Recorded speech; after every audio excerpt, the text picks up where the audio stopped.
कुरान में अल्लाह फरमाता है लन यनालल्लाह लुहुमुहा वला दिमाउहा, न तुम्हारा गोश्त न तुम्हारा बहाया हुआ खून अल्लाह तक पहुंचता है, वलाकिन यनालुहु तक़वा मिनकुम, बल्कि उसके पीछे जो तुम्हारा तक़वा है वो अल्लाह तक पहुंचता है।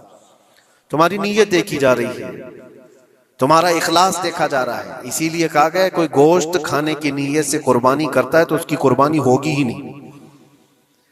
गोश्त की नीयत से अगर किसी ने कुर्बानी किया उसकी कुर्बानी नहीं, या फिर अगर ज़बह करने के बाद बेचने की नीयत किया गोश्त में से कुछ हिस्सा, वो तिजारत की नीयत किया हुआ है, तब भी उसकी कुर्बानी नहीं है। कुर्बानी सिर्फ वो है जो खालिस अल्लाह की रजा के लिए करे, जो अल्लाह ताला ने हुक्म फरमाया मुझे और अल्लाह करीम के हुक्म पर अमल पैरा होते हुए मैं कुर्बानी कर रहा हूँ, ये इस नीयत के साथ जिसने कुर्बानी किया उसकी कुर्बानी कबूल है। ये इस्लाम चाहता है आपकी कुर्बानी। और लोगों के दिलो दिमाग में जो अक्सर बैठा हुआ है वो ये है कि मौसम आ रहा है, सब कर रहे हैं तो हमको भी करना चाहिए। और कुछ लोग फैशन के तौर पर, कुछ लोग बच्चों की जिद पर कुर्बानी कर गए। ये लोगों के ज़हन दिमाग में बैठा हुआ है। नहीं मेरे अजीजों, जो मालिक निसाब है उस पर कुर्बानी वाजिब है। यहाँ तक कि अल्लाह के नबी सल्लल्लाहु अलैहि वसल्लम ने इरशाद फरमाया, इस्तिताअत होने के बाद, मालिक निसाब होने के बाद जिसने कुर्बानी नहीं किया, हुजूर फरमाते वो हमारी ईदगाह के करीब भी ना आए। हुजूर अकरम सल्लल्लाहु अलैहि वसल्लम फरमाते वो हमारी ईदगाह के करीब ना आए। उसके लिए दुनिया में ये वईद है तो आखिरत में उसका अजाब और है। तीसरी चीज, जो प्रोपेगेंडा क्या फैला हुआ है कुर्बानी को लेकर, एक बहुत बड़ा प्रोपेगेंडा है। इस्लाम के खिलाफ कुछ भी बात फैलाने के लिए लोगों को सिर्फ एक छोटी सी सुई चाहिए कि उनका एक फैलाया हुआ ये प्रोपेगेंडा कि लाखों हजारों एनिमल्स इसमें काट दिए जाते हैं, ज़बह कर दिए जाते हैं, खून बहाया जाता है, इसका हासिल क्या होता है? जीवित चीजों को मार दिया जाता है। मेरे अजीजों, लोग ये बातें तो सिर्फ और सिर्फ इस्लाम के खिलाफ करने के लिए फैलाते हैं, जबकि मैं आपको बताऊं दुनिया के तकरीबन मज़ाहिब में कुर्बानी का कॉन्सेप्ट मौजूद है। अक्सर दीनों में वो अलग अलग अंदाज है।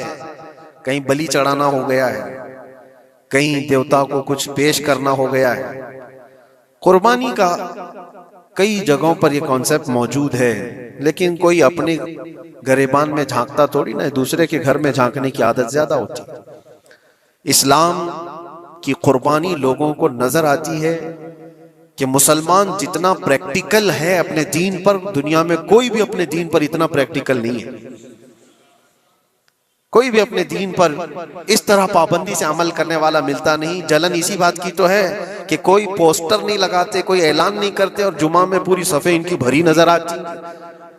कौन तुम्हें प्रचार करके जुमा में बुलाता है?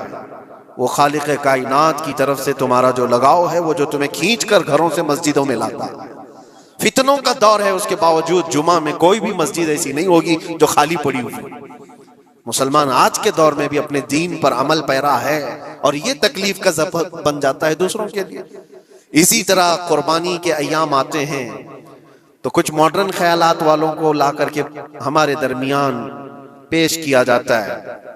वो ऐसी मीठी मीठी बातों के जरिए से तुम्हें लुभाने की कोशिश करें। इतने पैसे खर्चा करने के, 40,000 का 50,000 का बकरा लेने से बेहतर है किसी गरीब को मदद कर दिया जाए, किसी का घर बना दिया जाए, किसी का राशन पहुंचा दिया जाए। मियाँ वो साल भर हम करते हैं अल्हम्दुलिल्लाह, कुर्बानी के दिनों में ही क्यों? अल्लाह के नबी सल्लल्लाहु तआला अलैहि वसल्लम की हदीस सुन। हुजूर पाक सल्लल्लाहु तआला अलैहि वसल्लम फरमाते हैं कुर्बानी के दिन यानी ज़िलहिज्जा की 10, 11 और 12 ये 3 दिनों के अंदर हुजूर फरमाते हैं कोई अमल दुनिया में कुर्बानी से ज्यादा अहमियत अल्लाह के नजदीक नहीं रखता। कोई अमल अल्लाह को इससे ज्यादा प्यारा नहीं है कुर्बानी।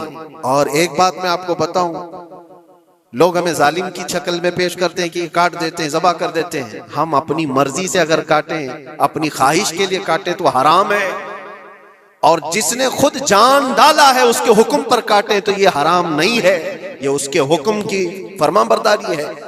एक बात याद रखो, जानवर तो ये बकरा हो, भैंस हो, ऊंट हो, जिनकी कुर्बानियां होती हैं, ये अलग। जो मछली खाते हैं उसमें भी अगर कोई इंटरटेनमेंट के लिए शिकार करता है कि अपनी तफरीह कल्ब के लिए, तो उस मछली का शिकार करना भी हराम है। हाँ, खाने की नीयत है, तिजारत की नीयत है, तो मकसद के तहत अगर मछली पकड़ रहा है तो उसके लिए जायज है। इस्लाम यूं ही किसी चीज की जान लेना और खून बहाने का हुक्म नहीं देता। अल्लाह तबारक व तआला का हुक्म है, और उसने कायनात को जिस अंदाज से बनाया है, इन जानवरों को अल्लाह ताला ने हमारे खाने के लिए बनाया है, जिसकी वजह से ये कुर्बान किए जाते हैं। और अगर मैं कहता हूं सारे जानवरों की कुर्बानी बंद करके देख लो, फिर जानवर ही रहेंगे, तुम्हारा रहना मुश्किल हो जाएगा। इस्लाम की ये कुर्बानियां तो साल में एक मर्तबा होती है ना, जो एक दिन की जाती हैं, 10वीं ज़िलहिज्जा से 12वीं को। अगर नौजवानों में एक दावत देता हूं, जाओ, आज तो AI का जमाना है, कुछ भी पूछो तो ला करके तुम्हारे सामने रख देगा सारा डेटा। जरा ये भी डेटा निकाल करके देख लो कि साल भर में KFC में कितनी चिकन ज़बह होते हैं पूरी दुनिया भर में पर डे।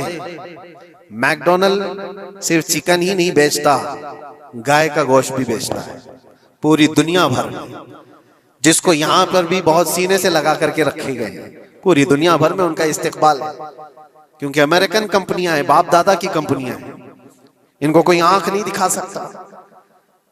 और इंटरनेट के डेटा के हिसाब से पर डे 68,000 गाय तो मैकडोनल्ड ज़बह करता है। पर डे की बात कर रहा हूं, साल भर की नहीं। साल भर इनका डेटा बहुत ज्यादा है, मिलियंस में है, और 1 बिलियन से ज्यादा चिकन वहां पर भी कुर्बान होती हैं जो फ्राइड चिकन खाते हैं। ये तो एक कंपनी की बात कर रहा हूं, ऐसी बहुत सारी कंपनियां हैं।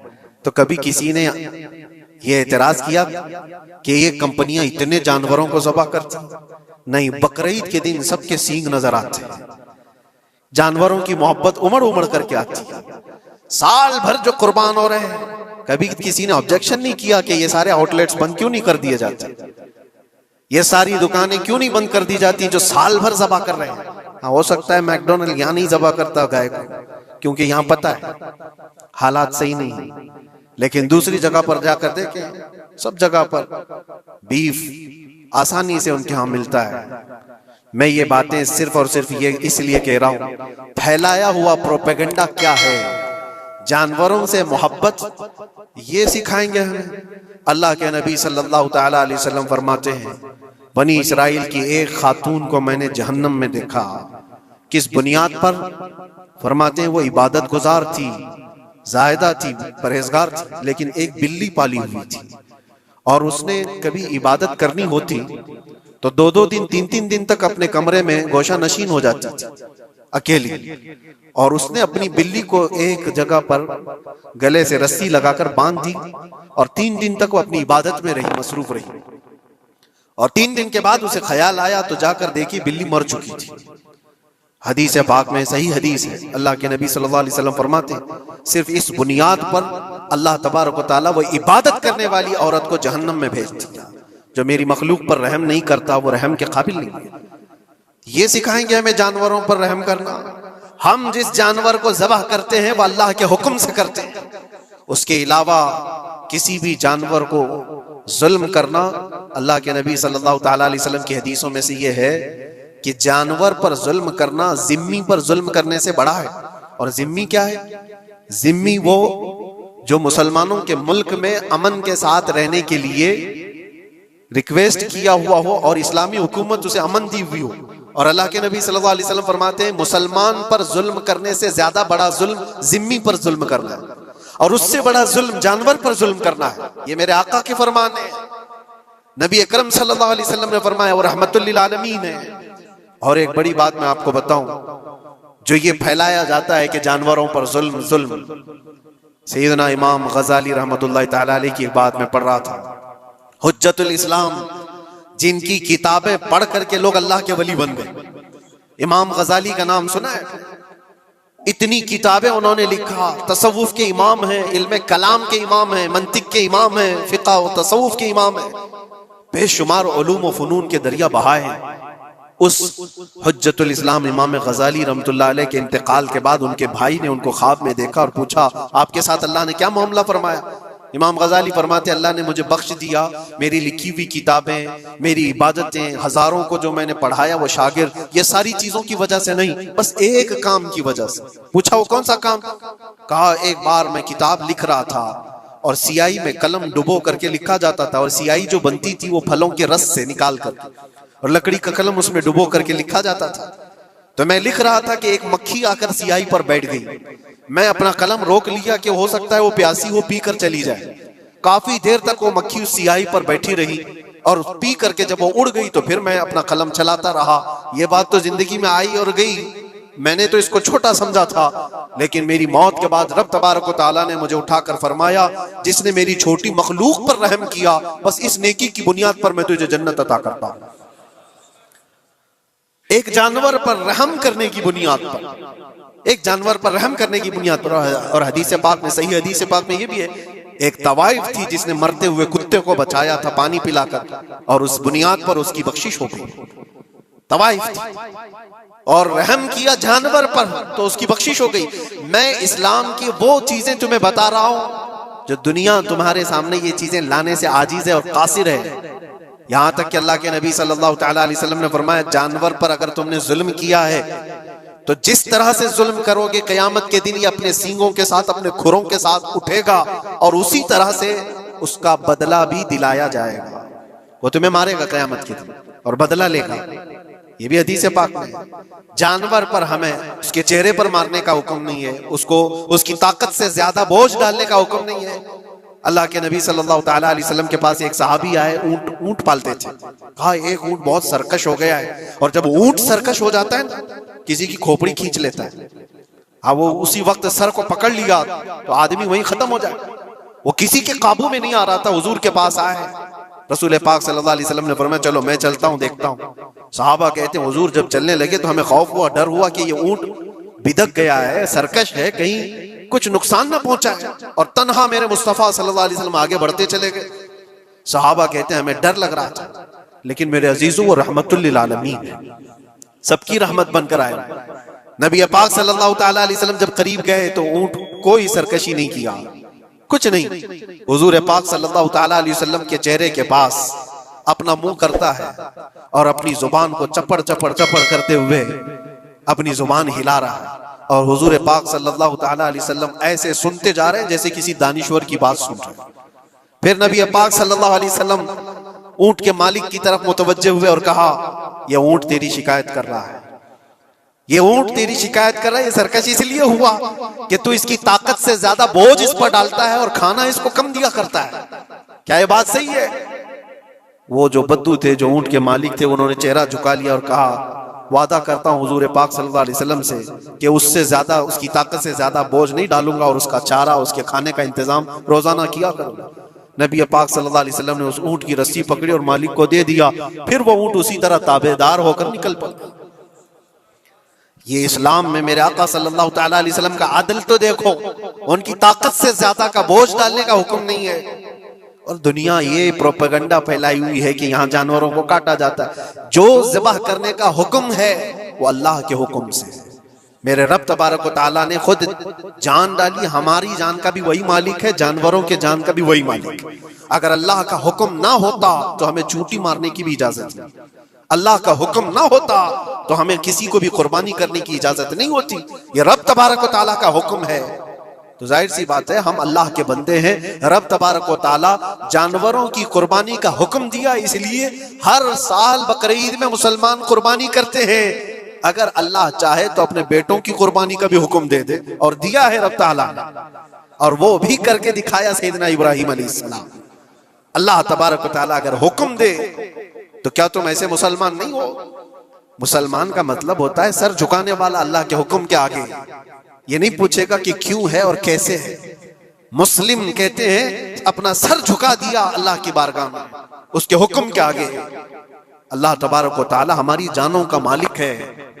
अगर वो चाहता तो हमारी कुर्बानी का हुक्म देता, हमारे औलाद का, लेकिन रब तबारक व तआला ने ये सुन्नत इब्राहिमी पर पूरी दुनिया को सवाब देने के लिए जानवरों की कुर्बानी का हुक्म अता फरमाया। मेरे आका सल्लल्लाहु तआला अलैहि वसल्लम के पास एक सहाबी हजरत ज़ैद बिन अरकम आए और पूछा, ये कुर्बानी क्या है मेरे आका?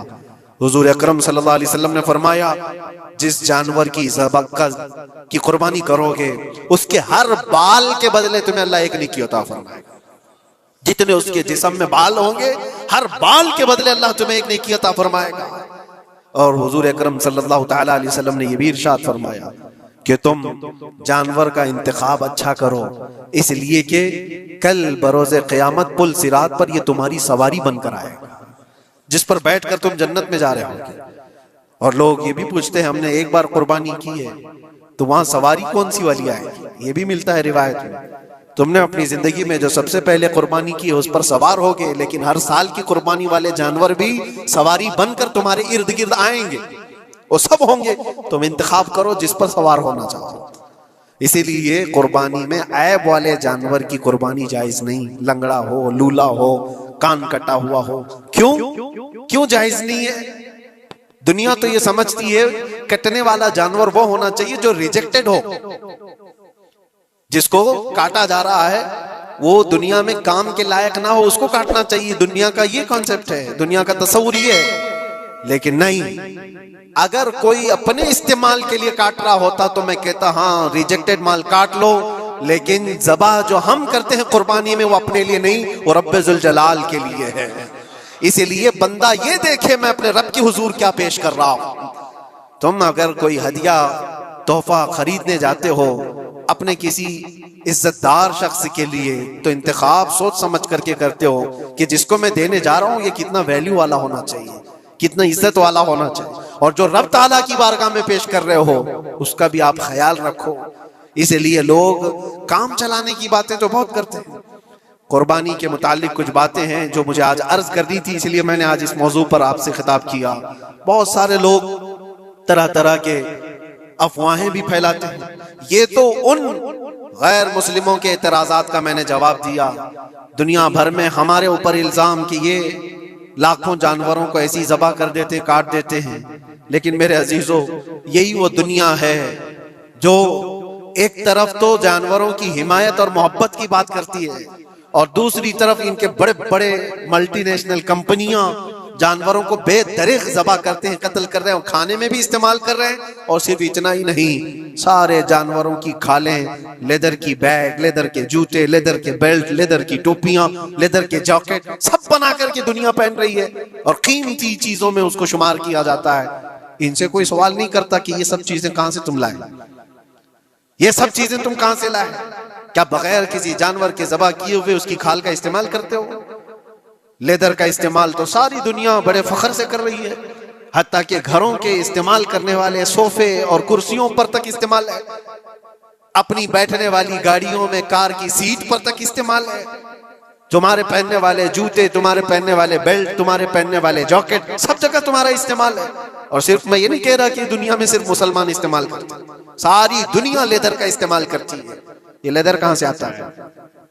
तो ये दुगलापन, ये जो डबल रोल है, डबल स्टैंड, एक तरफ हिमायत की बात करना और दूसरी तरफ बेदरेग ज़बह भी करना, ये सब चीजें दुनिया को बेवकूफ बनाना और इस्लाम के खिलाफ एक प्रोपेगेंडा फैलाना।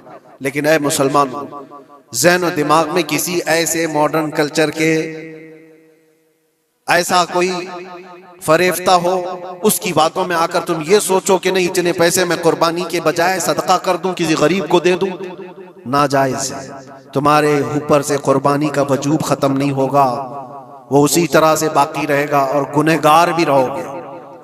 अल्लाह करीम से ज्यादा तुम रहम करने वाले नहीं हो, अल्लाह अरहमुर राहिमीन है।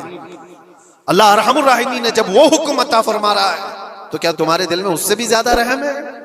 कुर्बानी के दिनों में सिर्फ कुर्बानी ही होगी।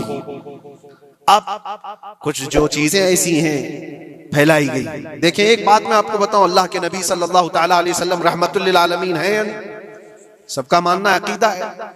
वो रहमतुल लिल आलमीन रसूल सल्लल्लाहु अलैहि वसल्लम ने खुद अपने हाथों से कुर्बानी फरमाई, और एक दो नहीं, 100 ऊंट आए थे, जिसमें से 63 ऊंटों को मेरे आका सल्लल्लाहु अलैहि वसल्लम ने नहर फरमाया। 63 ऊंटों को खुद हुजूर ने ज़बह फरमाया। और उसके बाद हजरत अली मुर्तदा शेर खुदा रदी अल्लाह ताला अन्हु को दिया, बाकी के ऊँटों को तुम ज़बह करो। नबी पाक सल्लल्लाहु ताला अलैहि वसल्लम ने ये जो 100 ऊँटों को ज़बह फरमाया था अपने हज के मौके पर। और उसके अलावा एक हदीस पाक में ये भी है, हुजूर अकरम सल्लल्लाहु अलैहि वसल्लम ने जो 2 चित कबरे बकरे ज़बह किए थे। चित कबरे किसको कहते हैं? 2 कलर वाले, ब्लैक एंड व्हाइट जो होते हैं, अबलख उनको कहते हैं अरबी में। 2 मेंढे ज़बह फरमाए, एक नबी पाक सल्लल्लाहु ताला अलैहि वसल्लम ने अपनी जानिब से कुर्बान फरमाया और दूसरा पूरी उम्मत की तरफ से कुर्बान फरमाया। ये रसूल पाक सल्लल्लाहु ताला अलैहि वसल्लम के, इसीलिए तो मैं अर्ज करता हूँ मेरे अजीजों, हमारे इमाम ने सच कहा, जो न भूला हम गरीबों को रजा, याद उसकी अपनी आदत कीजिए। कुर्बानी साल में 1 मर्तबा हो रही है, रसूल पाक सल्लल्लाहु ताला अलैहि वसल्लम कुर्बान कर देते अपने नाम से, वो तो किया ही, लेकिन क़यामत तक आने वाली अपनी उम्मत की तरफ से भी खुद अपने हाथ से कुर्बानी फरमाए।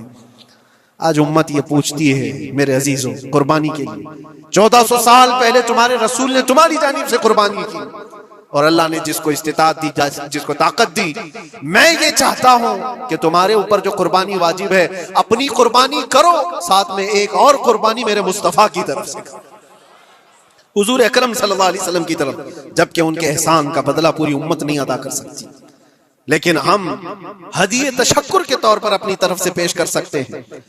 और कुछ लोगों ने यह समझ रखा है, एक बकरा लेकर के आते हैं, पूरे घर वालों की तरफ से कुर्बानी, एक बकरा पूरे घर वालों की तरफ से कुर्बानी। मेरे अजीजों, बकरा एक आदमी की तरफ से ही कुर्बान होगा जो मालिक के निसाब है। घर में अगर 4 लोग मालिक के निसाब है तो चारों पर कुर्बानी है, शोहर पर भी, बीवी पर भी, बेटे पर भी, जो जो मालिक के निसाब है। मालिक के निसाब का मतलब क्या है आप जानते हैं? जिसके पास 52.5 तोला चांदी या 7.5 तोला सोना या उसके बराबर की कीमत हो, दोनों में से किसी एक के बराबर की कीमत हो। इस जमाने में आप कैलकुलेट कर लो 52.5 तोला चांदी की कीमत क्या हो सकती है। उतनी अगर तुम्हारे पास रकम है, उतनी मालियत है तुम्हारे पास, तो तुम मालिक के निसाब हो और तुम्हारे ऊपर कुर्बानी वाजिब है। कुर्बानी तुम्हारे ऊपर वाजिब है, और कुर्बानी वाजिब होने के लिए साल भर पैसे होना जरूरी नहीं, कुर्बानी के दिनों में अगर वो मालिक के निसाब हुआ तब भी उस पर वाजिब है। ज़कात का हुक्म अलग है, कुर्बानी का हुक्म अलग है। और पूरे घर की तरफ से एक बकरा कुर्बान किया तो किसी का भी नहीं हुआ। अगर 4 लोग घर में रहते थे और चारों की तरफ से एक बकरा ज़बह किया और चारों का नाम लिया गया है, तो किसी के नाम से कुर्बानी नहीं हुई, क्योंकि पर्टिकुलर एक ही की तरफ से कुर्बानी हो सकती है। हाँ, बड़े जानवर में 7 हिस्से हो सकते हैं, वो ऊंट हुआ या बैल भैंस, ये जो बड़े जानवर हैं, इन जानवरों में 7 हिस्से हो सकते हैं और उनमें शरीक होना जायज है। लेकिन 7 लोग जो शरीक हो रहे हैं उनके लिए भी शर्त है, कोई एक बंदा भी उसमें गलत अकीदे वाला भी ना हो और गोश्त की नीयत से शरीक ना हुआ हो, बल्कि सब कुर्बानी की नीयत से आए हो तो सबकी कुर्बानी होगी। ये ख्याल भी रहे, जरूरी है। अब हालात ऐसे आ गए कि सबके लिए एक बकरा लेना अगर ताकत के भर नहीं है, इस्तिताअत नहीं है, तो वो बड़े जानवर में हिस्सा ले सकते हैं जहां पर ये कुर्बानियां हो रही हैं, शरीक हो सकते हैं। कुछ लोगों ने ये प्रोपेगेंडा भी फैलाया है हमारे दरमियान में से कि बड़े की कुर्बानियां जो होती हैं, इज्तिमाई कुर्बानियां, ये जायज नहीं है, आदमी को अपनी कुर्बानी के वक्त सामने होना जरूरी है। ऐसी बातें फैलाई गई हैं। मैं आपको हदीस पाक सुनाता हूं। अल्लाह के नबी सल्लल्लाहु ताला अलैहि वसल्लम ने इरशाद फरमाया हजरत फातिमा से, कहा है फातिमा, अपनी कुर्बानी के वक्त सामने रहो, कुर्बानी के खून का कतरा जमीन पर गिरने से पहले अल्लाह ताला तुम्हारे पिछले सारे गुनाह माफ फरमाएगा। हदीस पाक है। लेकिन साथ में दूसरी हदीस ये भी है, नबी पाक सल्लल्लाहु ताला अलैहि वसल्लम ने अपनी कुर्बानी का वकील हजरत अली को बनाया था कि अपनी नियाबत दे दी कि मेरी तरफ से तुम कुर्बानी करो। इस तरह से जो मुसलमान इस्तिताअत नहीं रखता खुद करने की, वो अपनी जानिब से किसी दूसरे को वकील बना सकता है, शरअन जायज है। किसी को भी वकालत दी जा सकती, नियाबत दी जा सकती है, मेरी तरफ से तुम कुर्बानी करो। जैसे कि घर में कोई औरत मालिक के निसाब है, अगर यह हुक्म होता कि औरत खुद जाकर के करे तो कहां से करती? औरत किसी को वकील बना सकती है, अपने शोहर को कह दी या किसी को दे दिया पैसे कि मेरी जानिब से तुम कुर्बानी करो, यह जायज है बिल्कुल। जिन लोगों ने ये प्रोपेगेंडा फैलाया है हमारे दरमियान में कि कुर्बानियां नहीं होती, वो जाहिल लोग हैं, पढ़े लिखे लोग नहीं। शरई मसाइल को जाने बगैर इस तरह की बातें अवामुल नास में, अवामुल मुस्लिमीन में फैलाना ये गुनाह है। हाँ, इस बात को याद रखें, जो वकील है कुर्बानी का उसके ऊपर जिम्मेदारी है कि वो जितने लोगों की कुर्बानी कर रहा है जानवर शरीयत के मुताबिक का ले, ऐबदार जानवर की कुर्बानी ना करे।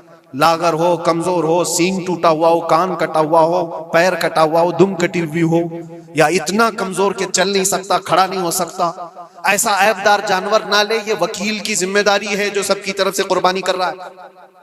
और दूसरी चीज, ऐब किसको कहते हैं? ऐब किसको? कान में अगर सुराख है तो वो मकरू है, लेकिन कुर्बानी है उसकी। हाँ, सींग अगर बचपन उसके पैदाइशी नहीं आए थे तो जायज है उसकी कुर्बानी। आए थे और टूट गए तो उसकी मिकदार बताई गई है। 1/3 हिस्सा अगर टूटा है तो उस वक्त तक जायज है, उससे ज्यादा जड़ से टूटे हुए हैं तो कुर्बानी जायज नहीं। कोई पैर पूरा कटा हुआ है, दुम पूरी कटी हुई, ये ऐब में आता है। ऐबदार जानवर की कुर्बानी जायज नहीं, ये वकील करेगा, नहीं करेगा तो वो गुनहगार है। लेकिन इसका मतलब ये नहीं होता कि इज्तिमाई कुर्बानी जायज ही नहीं, जायज ही नहीं। ऐसी बातें क्यों फैलाई जाती हैं? हदीस पाक में मिलता है कि नियाबत और दूसरे को वकालत देना जायज है।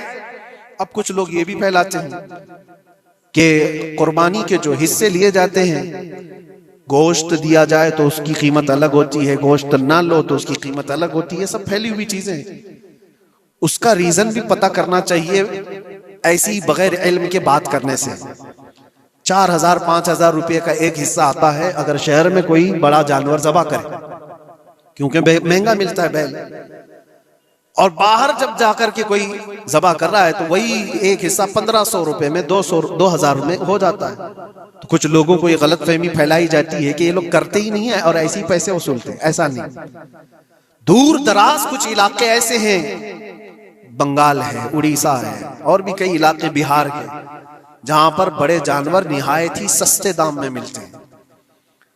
बल्कि वहां पर जानवरों की कीमत सिर्फ 5000, 6000 और 10,000 के नीचे होती है, बड़े जानवरों की, जो हमने देखे हैं। वहां जाकर कुछ तंजीमें कुर्बानी करती हैं। अगर वो सही तरीके से शरीयत के मुताबिक जानवर लेकर के कर रहे हैं तो कोई हर्ज नहीं। चाहे वो 200 रुपए हिस्से में भी करता हो, कोई हर्ज नहीं। कीमत मैटर नहीं करती, जानवर मैटर करता है। कीमत चाहे जितनी भी हो रही हो। इस चीज को आज वजाहत करना जरूरी था, इसलिए मैंने आपके सामने बयान किया। गलत फहमियों में ना फैले, गलत फहमियां ना फैलाएं, खुद भी बचे। हाँ, अफजल क्या है? अफजल तो ये है कि अल्लाह ने तुम पर वाजिब किया, तुम जाओ अपने हाथ से करो, तुम जाओ, क्योंकि हदीस पाक में मिलता है कि तुम अपने हाथ से कुर्बानी करो अगर ताकत रखते हो। उसके खून का कतरा गिरने से पहले तुम्हारे पिछले सारे गुनाह अल्लाह माफ फरमाएगा। यह अफजल है। ये सारी बातें थी जो ईद कुर्बान से रिलेटेड थी। अल्लाह करीम हम सबको उसकी रजा के लिए कुर्बानी करने की तौफीक अता फरमाए। लेकिन साथ में एक बात ये भी याद रखें, जब बंदा कुर्बान कर रहा होता है तो उसके अंदर ये नीयत भी हो, जैसे सैयदना इब्राहीम अलैहिस्सलातु तस्लीम को अल्लाह ताला ने क्या फरमाया था? 4 परिंदे लो, उनको ज़बा करो, उनके सर अपने पास रखो, उनका कीमा बनाकर 4 पहाड़ों पर रखाओ और फिर उन परिंदों का नाम लेकर के बुलाओ, वो जिंदा होकर के आ जाएंगे। क्योंकि इब्राहीम अलैहिस्सलाम ने अल्लाह से पूछा था कि अल्लाह तुम मरने के बाद लोगों को जिंदा कैसे करता है, मैं देखना चाहता हूँ। तो रब ताला उनको प्रैक्टिकल दिखाना चाह रहा था कि जाओ ठीक है, ज़बा करो 4 परिंदे और उनका कीमा बना दो, सर उनके अपने पास रख लेना और उनका कीमा 4 पहाड़ों पर रख कर आओ और फिर आकर उन सरों के पास खड़े होकर उन परिंदों के नाम लेकर बुलाओ, आ जाएंगे। इब्राहीम अलैहिस्सलाम ने इसी किया। 4 परिंदे लिए थे। क्या क्या लिए थे आपको मैं बताऊं। एक मुर्गा था, एक कौवा था, एक कबूतर था और एक मोर था। परिंदों के नाम याद रख लें। कौवा है, मुर्गा है, कबूतर है और मोर है। चारों को ज़बा किया, उनके सर अपने पास रखे और जिस्म के सब कीमा बना दिया और 4 जगह पर मिक्स करके उनको रखा है। फिर आकर यहाँ खड़े हुए और पुकारा उन परिंदों का नाम लेकर, अल्लाह के हुक्म से आ जाओ। वो कीमा हवा में उड़ा, जिस्म बना और वैसी बगैर सर के उड़ता हुआ आया और अपने अपने सर से जुड़ करके वो जिंदा परिंदा हो गया। कुरान पाक में ये है मौजूद। 3 पारे में रब तबारक व तआला ने फरमाया वइज़ क़ाल इब्राहीम रब्बी अरिनी कैफ़ तुह्यिल मौता क़ाल अवलम तुअमिन क़ाल बला क़ाल वलाकिन लियत्मइन्न क़ल्बी क़ाल फ़ख़ुज़ अर्बअतम मिनत-तैर फ़सुरहुन्न इलैका थुम्मा इजअल अला कुल्लि जबलिन मिनहुन्न जुज़अन थुम्मा उदउहुन्न यअतीनका सअया वअलम अन्नल्लाह अज़ीज़ुन हकीम। ये अल्लाह तबारक तआला ने पूरा कुरान में फरमाया कि इब्राहिम अलैहिस्सलाम ने ये जो किया। अब सुनिए, सब सनाबिल शरीफ में मीर अब्दुल वाहिद बिलगरामी रहमतुल्लाह अलैह लिखते हैं कि 4 परिंदों का जो इंतखाब हुआ था ना, 4 परिंदे जो चुने गए थे, कौन से थे? कौवा, मुर्गा, कबूतर, मोर। असल में जो है इनकी हर एक की एक खासियत है। कौवा लालची बहुत होता है, कौवा लालची बहुत होता है। मुर्गा, उसके अंदर शहवत बहुत ज्यादा है, औरत की ख्वाहिश। मुर्गे के अंदर ख्वाहिश शहवत ज्यादा होती है। और कबूतर के अंदर दोस्ती करने की आदत ज्यादा होती है, जल्दी दोस्ती करता है। और मोर के अंदर दिखावे की आदत ज्यादा होती है, अपनी खूबसूरती का इजहार बार बार करता है। तो ये 4 चीजें उनके अंदर है, ये 4 परिंदों के अंदर। सूफिया इकराम फरमाते हैं दर हकीकत आपको हुक्म था इन जानवरों को ज़बा का नहीं था। कौवे की लालच को ज़बा करो, मुर्गे की शहवत को ज़बा करो, और बिना वजह के कबूतर की जो दोस्ती है हर ऐरे गैरे से, इस दोस्ती के को कता करो, और मोर की दिखावे की आदत को ज़बा करो। ये 4 बुरी आदतों को ज़बा करो तो अल्लाह की कुदरत के मुशाहिदे देखने मिलेंगे। दर हकीकत वहां पर सूफिया इकराम में फरमाते हैं, और यही बात है कि शैतान को जब कंकरियां मारने के लिए हुज्जात जाते हैं, वो तो एक पिल्लर है जिसको कंकरियां मारते हैं। वहां एक पिल्लर है, उस पिल्लर को कंकरियां मार करके आते हैं। लेकिन मेरे अजीजों, तसव्वुर ये होनी चाहिए, जिंदगी भर जो शैतान मुझे बहकाता है, मैं उसको कंकरियां मार रहा हूं। अगर तुम्हारी नीयत साले हुई और कंकरी लग गई तो यकीनन जिंदगी भर शैतान की शरारतों से महफूज हो जाओ। तुमने अपने शैतान को जख्मी कर दिया, इसीलिए जिसका हज कबूल हो जाता है उसकी कंकरी वहां से उठा ली जाती है। वरना तो 40 लाख लोग 70-70 कंकरियां मार करके आए तो पहाड़ बन जाना चाहिए, लेकिन कोई पहाड़ नहीं होता वहां कंकरियों का। जाकर देखे, ना ही उसको उठाया जा रहा है। लेकिन हदीस पाक में जिस हाजी का हज कबूल होता है उसकी कंकरियां उठा ली जाती है, वो शैतान को लग चुकी है। तो नीयत का दारो मदार है। इसीलिए सबसे पहले मैंने आयत यही पढ़ी, रब ताला फरमाता लन यनालल्लाह लुहुमुहा वला दिमाउहा वलाकिन यनालुहु तक़वा मिनकुम। हरगिज तुम्हारा गोश्त, तुम्हारा बहाया खून अल्लाह तक नहीं पहुंचता, बल्कि इसके पीछे जो तुम्हारी खालिस नीयत है, जो तक़वा है, वह अल्लाह तक पहुंचता है। कुर्बानियों में ये नियत करो कि रब तबारक व तआला, मैं अपनी सारी ख्वाहिशात को ज़बह कर रहा हूँ, मौला मुझे बुरी ख्वाहिशात से जिंदगी भर महफूज फरमा दे। व आखिरु दावाना अनिल हम्दुलिल्लाहि रब्बिल आलमीन।